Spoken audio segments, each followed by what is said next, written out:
Barbenheimer is undeniably the cinematic event of 2023. Well, at least until Wonkpolian in November. But, anyways, what started out as a meme about the inherent absurdity of Barbie and Oppenheimer, two films that couldn't be more different in both tone and aesthetic, opening on the same day, has turned into a full-blown cultural phenomenon. Memes like this tend to live and die within a social media bubble. For example, your offline friends probably didn't hear about all the Zoomers who dressed in suits to go see Minions: The Rise of Gru last year. Still don't even really get it, but you know what? Sure, whatever, why not? But Barbenheimer has been a different beast entirely. It's penetrated the mainstream to the point where even regular people like my mom, my friends who don't even know anything about film or the entertainment industry, cousins, relatives, they're all talking about it. Jokes about how funny it would be to see both movies back to back have turned into legitimate plans. So much so that July 21st through 23rd is on track to be the biggest box office weekend of the summer, beating out the releases of massive franchise tentpoles like The Flash, Indiana Jones, and Mission Impossible. People are fucking stoked out of their minds for this strange, unofficial double feature that they're even making their own Barbenheimer merch to wear to the theater on opening night. This is insane. So how do we make sense of this phenomenon? Obviously, there's something inherently compelling about the fact a bubblegum pink comedy about the most iconic doll of all time is premiering on the same day as a 3-hour historical drama about the complicated man who created the atomic bomb. But surely that contrast isn't enough on the surface to sustain a year-long grassroots campaign to frame the movies as the must-see double bill of the summer, right? So why is Barbenheimer such a big deal? Well, I'd argue that somewhat counterintuitively, the answer lies more in the similarities than their differences. Because while Barbie and Oppenheimer couldn't appear more dissimilar on the surface, they actually have a surprising amount in common, and I think those parallels go a long way to explaining why the pairing has taken on a life of its own in the public consciousness. And speaking of public consciousness, if you want to spend more time thinking about Barbenheimer and less time worrying about your finances, let me tell you about today's sponsor, Dave. In addition to the normal expenditures of life, rent, food, whatever, there are a lot of costs associated with producing the great content you've enjoyed on FilmSpeak, and when it's all added together, some months have proven tighter for me than others. Thankfully, if you're in a similar situation, Dave is here to help you the next time you're in a pinch. Dave is a banking app that's leveling the financial playing field. When you download Dave, you could advance up to $500 in 5 minutes or less. No credit check, no late fees. It's part of Dave's extra cash account. Advance the money you need with no interest and then settle up later. The way things should be. Extra cash gives you more money to buy groceries, fill your tank, finally get your car repaired, or catch up on bills without having to wait for your next paycheck. You can even build credit when you settle up on time. Millions of people have already used Dave to make their finances easier. So, if you're in a pinch, get the help you need with Dave. Download Dave today at dave.com/film. That's dave.com/film. For terms and conditions, go to dave.com/legal. Eligible criteria and instant transfer fees apply. Banking services provided by Evolve, member FDIC. And thank you so much to Dave for sponsoring this video. The first and most obvious similarity between the two films is their directors. While Greta Gerwig and Christopher Nolan aren't necessarily alike filmmakers, they're both most certainly auteurs, each with their own recognizable style and thematic preoccupations. And both Barbie and Oppenheimer feel like the culmination of their bodies of work to this point. Gerwig, a relative newcomer and darling of the indie scene, has primarily made films that explore gender roles and womanhood. Films like Little Women and Lady Bird center on young women attempting to negotiate the expectations of family and society while trying to better understand what it is they want to be, and Barbie looks to fit in alongside these works, promising to probe at the rigid gender binary baked into Barbie as a product and whether this can be reconciled with feminist ideas ideals of female self-determination and bodily autonomy. Likewise, Nolan is a filmmaker who has consistently made films concerning mankind's capacity for destruction. Nolan has explored this idea at the personal level in films like Memento, where Leonard is simultaneously the protagonist and antagonist of the story, and the Dark Knight trilogy, where the central conflict of the trilogy revolves around the toll the Batman identity is taking on Bruce and culminates in him breaking free of that cycle by convincing the world he literally self-destructed. More recently, Nolan has examined the idea of mankind being its own worst enemy on a more macro scale, tackling ideas like climate change and mutually assured destruction in films like Interstellar and Tenet, the latter of which makes direct allusions to J. Robert Oppenheimer. As they approached the first atomic test, Oppenheimer became concerned that the detonation might produce a chain reaction, engulfing the world. And quick aside, I got the incredible opportunity to go see Tenet in 70mm at the Arrow a couple weeks back, and when I tell you the crowd was absolutely ecstatic and thrilled about the adventure going on screen, I mean, it was insane. People legitimately cheered every single time they mentioned Oppenheimer in that film. It was electric. If you have a chance to go see Tenet with a crowd, please do. It's amazing. Anyways, Oppenheimer feels like the apex of this thematic preoccupation, promising to confront the anxiety that humanity is doomed to cause its own extinction more overtly than Nolan ever has before. In this way, although both Barbie and Oppenheimer are about vastly different things, they each feel like films that could only have been made by their respective director, films that they have been building towards their entire careers. But even more notably, these films are their attempt to grapple with a kind of existential dread. In Barbie, Barbie leaves the idyllic confines of her artificial world and is forced to confront the fact that her life is an idealized construct that doesn't compute with the way the world actually works. Similarly, Oppenheimer deals with the horror of having created a weapon so fearsome it could very well destroy the entire planet. In both cases, this existentialism feels like a reflection of the current cultural moment. One need only a passing familiarity with the news to recognize how each of these films capture our present moment. Although the threat of nuclear annihilation has been ever present since the day Fat Boy was dropped on Hiroshima, the specter of nuclear war has once again risen in the wake of the Russian invasion of Ukraine. Likewise, the fear that humanity may be helpless to save itself from itself feels incredibly linked to the ensuing climate catastrophe we appear to be barreling towards, a fear only worsened by the COVID-19 pandemic, which showed just how unwilling most people are to do what is necessary to overcome an existential threat. Oppenheimer feels like Nolan's attempt to articulate this bleak prospect by drawing from our recent past. Gerwig, on the other hand, seems to have tapped into the current moral panic over gender roles and womanhood. Although there's been a lot of fear-mongering about feminism for decades in an attempt to uphold what they see as strict and essential gender binary, the emergence of the trans rights movement within the mainstream within the last decade has intensified this effort, reigniting debates over bathrooms, women's sports, and enforced gender presentation. Barbie appears to be a perfect encapsulation of this tension, challenging the character and the audience to consider how Barbie fits into this conversation. In a way, it's a perfect distillation of Barbie's position in our real world, a doll that is at once a symbol of traditional feminine beauty standards, unrealistic standards, actually fairly toxic standards, and used as a tool for the patriarchy to compartmentalize women, put them in boxes, and, allow them to only be one thing instead of many different things.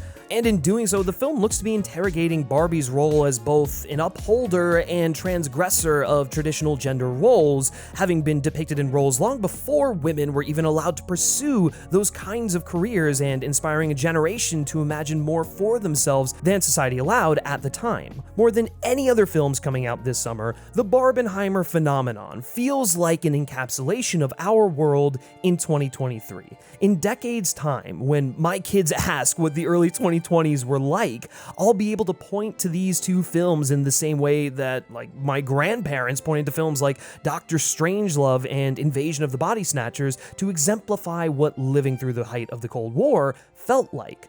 Beyond the thematic parallels, Barbenheimer seems to embody our collective big-budget franchise action movie fatigue. It's no secret that this summer has been a disappointment at the box office. Audiences have been a bit lukewarm to Hollywood's offerings, failing to turn out for reliable hitters like Indiana Jones, even Mission Impossible, and Transformers.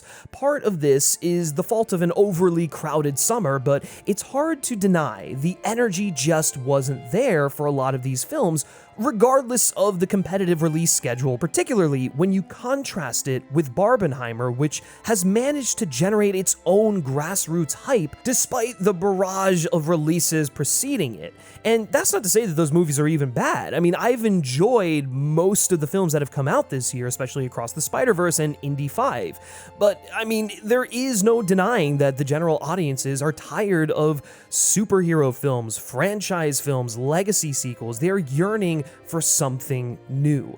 And it's hard not to read this whole Barbenheimer movement and the rejection of these movies financially as an antidote to what's been going on, not just this summer, but in the industry at large for a while now. In a sea of franchise sequels, two deeply personal films by visionary directors are rising to the top. I mean, Nolan managed to get people fucking amped for a 3-hour R-rated historical biopic about the man who created the atomic bomb. Like, that is just fucking wild, dude. That is, I can't even imagine in my wildest dreams kids, people in high school getting excited to see a movie about Oppenheimer. The fact this film is tracking to make just under what Mission Impossible and Indiana Jones made domestically over their 3-day opening weekends is a testament to the power of Nolan's name. As Hollywood has seemingly tried to pivot away from movie stars and big-name directors, Nolan has built a reputation as a filmmaker people trust and will show up for, even for a drama they otherwise wouldn't see. I mean, just to give you an example, my girlfriend is a teacher, and her 15-year-old students are talking about how excited they are to see Oppenheimer. That is insane. That's something that I can't even imagine. I just couldn't have predicted it at all. Like, can you imagine any other filmmakers who could get teenagers to care about a World War II drama over the latest action fare? Like, what?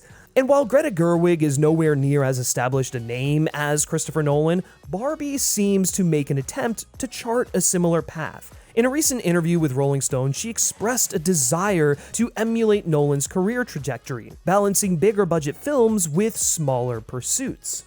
I think every director probably has a fantasy baseball league in their head of what movies they want to make, and there's some movies I'd like to make that require a big canvas. At the same time, I've seen so many directors move between bigger movies and smaller movies. Chloe Zhao doing Nomadland and making Eternals, or Steven Soderbergh, or even my weekend buddy Chris Nolan. He made the Dark Knight trilogy, and they're wonderful, and then made The Prestige, which is not a tiny movie, but is also not the same thing. I want to play in lots of different worlds. That's the goal. In a lot of ways, Barbie feels like Gerwig's Batman Begins, a big budget spectacle informed by the same thematic ideas that permeate her smaller budget works.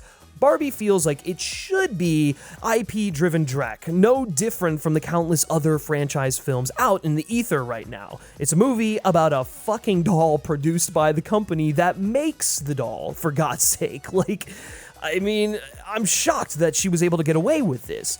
Yet, Gerwig's voice shines through. So much so that the film winds up feeling more like a Greta Gerwig film featuring Barbie rather than a Barbie movie. It feels a lot like the Lego movie in that way. There's a real craftsmanship to every aspect of Barbie that is refreshing. A big part of this comes down to the use of highly stylized practical sets and costumes, things that have become increasingly rare even in films where practicality is emphasized. Barbie has an old-school Hollywood musical vibe to it that I think a lesser filmmaker wouldn't have bothered with. It's Barbie, just put her in the dream house and leave it at that, and you know what, we'll probably just make the dream house CG as well and play it up for laughs or whatever.